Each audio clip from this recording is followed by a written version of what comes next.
लगभग 400 से कहाँ पहुँचा दिए सिलेंडर, और इतने महीनों में अगर 200 रुपये की छूट दे रहे हैं तो नहीं लगता है कि इतना बढ़ा करके लूट की इन्होंने।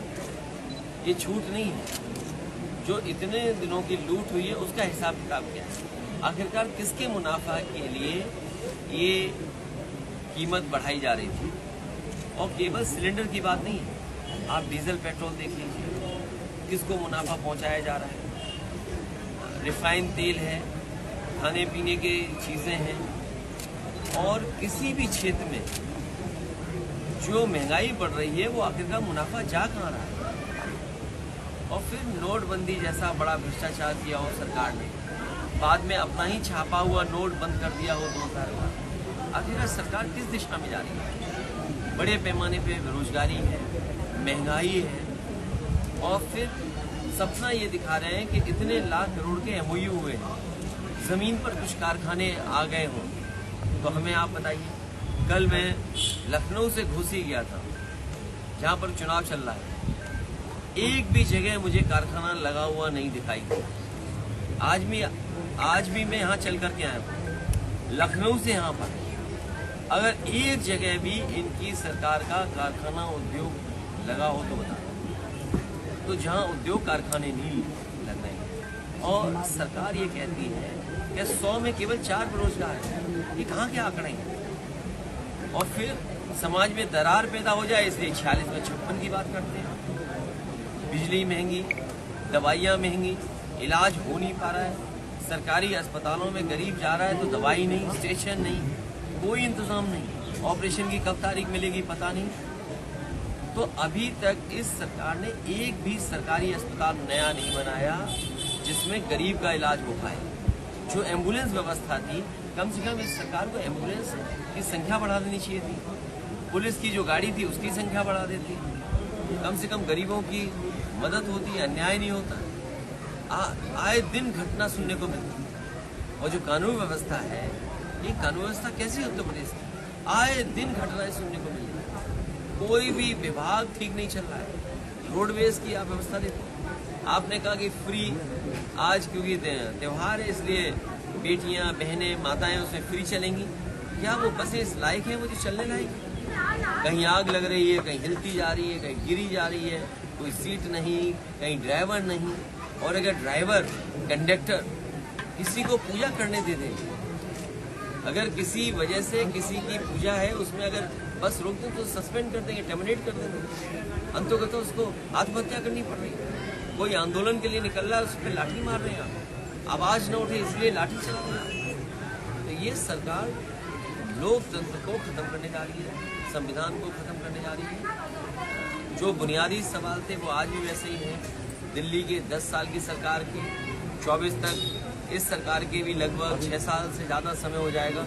इनको जनता को जवाब देना पड़ेगा कि किसान की आय दोगुनी हुई कि नहीं हुई, जनता को क्या सुविधाएं दे रहे हैं, उसका जवाब सरकारों को देना पड़ेगा। भारतीय जनता पार्टी के लिए नहीं बचा, क्योंकि वहाँ की जनता ने मन बना लिया है कि जो हमारा प्रत्याशी है सुधाकर सिंह, जो जनता की सुध लेता है, सुबह शाम दिन रात चौराहे पर, उनके पड़ोस में, उनके पास रहने वाले प्रत्याशी को ऐतिहासिक वोटों से जिताने जा रहे हैं। ये जितने मंत्री जा रहे हैं ये अपना काम नहीं बता रहे हैं। ये मंत्री अगर जा रहे हैं दोषी में तो कम से कम ये बताएं कि दिल्ली की 10 साल की सरकार में और उत्तर प्रदेश की 6 साल के लगभग की सरकार में उन्होंने जनता को कितनी राहत दी है, कितनी सड़कें बनी हैं, कितने पुल बने हैं, कितनी स्वास्थ्य इंतजाम बेहतर हुए हैं, कितनी शिक्षा के क्षेत्र में काम हुए हैं, या नौजवानों को नौकरी रोजगार दिया है।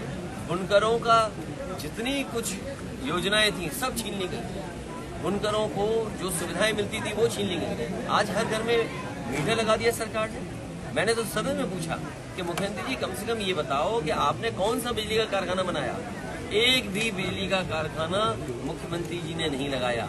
ये जितनी बिजली मिल रही है आज उत्तर प्रदेश को, चाहे सीतापुर को, चाहे लखनऊ को, ये वही समाजवादियों की देन है जो बड़े बड़े कारखाने, सब स्टेशन और ट्रांसमिशन लाइन बनी थी, उसी की वजह से बिजली उपलब्ध हो रही है। इन्होंने केवल एक काम किया, मीटर लगा दिया और हर गरीब के यहाँ हजारों का बिल भेज दिया। हजारों का बिल देना पड़ रहा है और वो बिल नहीं दे पा रहा है, उसको नोटिस मिल रहा है या पुलिस परेशान कर रही है। अभी एक उनका बयान आया था कि हिंदू को जनजाति नहीं है। देखिए उनके विचार क्या हैं, मैं उनसे मिलूंगा, लेकिन कई बार भारतीय जनता पार्टी जानबूझ करके लीडर के साथ ऐसा व्यवहार करवाती है कि जिससे कि नेता कुछ कहे। जैसे उदाहरण के लिए जिस मुख्यमंत्री आवास में पहले कई मुख्यमंत्री रहे, किसी ने गंगा जल से मुख्यमंत्री आवास को नहीं धुलवाया, लेकिन बीजेपी की सरकार आई तो गंगा जल से धुलवाया गया। हमें कोई आपत्ति नहीं है क्योंकि आपका काम करने का तरीका ये है। इसी तरह मैं एक कार्यक्रम में शामिल होने जा रहा था। आरएसएस और बीजेपी ने अपने लोगों को भेज करके उन कार्यक्रमों में शामिल नहीं होने दिया। अभी जो कार्यक्रम चल रहा था लखनऊ में, बीजेपी का कहीं न कहीं हस्तक्षेप था, जिसकी वजह से अपमानित किया गया था जूता फेंक कर। तो बीजेपी ये चाहती है दूसरे पॉलिटिकल लीडर्स को अपमानित करें, और अपमानित जब होगा तो कुछ न कुछ बोलेगा। सर्कल मुंबई में आपकी जो देश परिवर्तन चाहता है और बीजेपी के एक एक फैसले से किसान दुखी है, नाराज है। जो सुविधाएं, जो उम्मीद गरीब को थी, वो उम्मीद तोड़ी है भारतीय जनता पार्टी।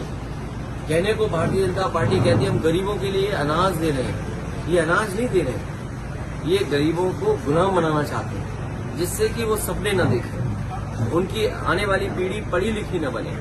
और केवल आने वाली पीढ़ी के लिए धोखा नहीं है, उसके आगे जो आने वाली पीढ़ी है उसके लिए धोखा दे रही लोग। कम से कम सरकार किसानों की आय दोगुनी कैसे होगी, महंगाई कैसे कम होगी, बेरोजगारी कैसे कम होगी, इन सवालों का जवाब सरकार को देना चाहिए। आज जब हम त्योहार मना रहे हैं तब सरकार को याद आई, और वो भी 10 साल में पहली बार याद आया कि रक्षाबंधन है इस बार, तो 200 रुपए कम कर दिए सिलेंडर में। सवाल ये है कि पिछले 10 साल से जो मुनाफा कमाया जा रहा था वो आखिरकार कहाँ जा रहा था, किसकी जेब में जा रहा था।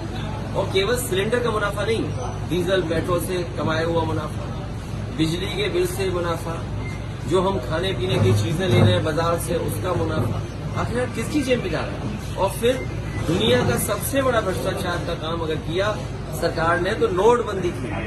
पहले तो नोटबंदी की सब नोटों की, और उसके बाद अपना ही छापा हुआ रुपया बंद कर दिया।